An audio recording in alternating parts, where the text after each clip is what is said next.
নওজোয়ান চাইছিল শুধু নিজেদের কোটা। কথা বুঝেন না? নওজোয়ান চাইছে শুধু নিজেদের কোটা, চাইছে নিজেদের কোটা। আল্লাহ বলছে না, তোদের হিম্মত আমার পছন্দ হয়েছে, আমি গোটা জাতি বদলে দিলাম। আমি গোটা জাতি বদলে দিলাম, জালেম সরাই দিলাম। আমি আল্লাহ জালেম সরাই দিলাম। এজন্য নওজোয়ানের হিম্মত আল্লাহর পছন্দ, নওজোয়ানের হিম্মত আল্লাহ।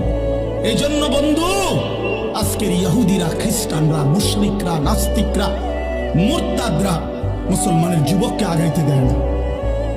আমরা যুবকের কাছে গেলেই বলবে জঙ্গি, আমরা যুবককে ফিরাইতে চেষ্টা করলেই বলবে ওরে মৌলবাদী বানায় লেছে, ওরে উগ্রবাদী বানায় লেছে, ওরে জঙ্গি বানায় ফেলতেছে।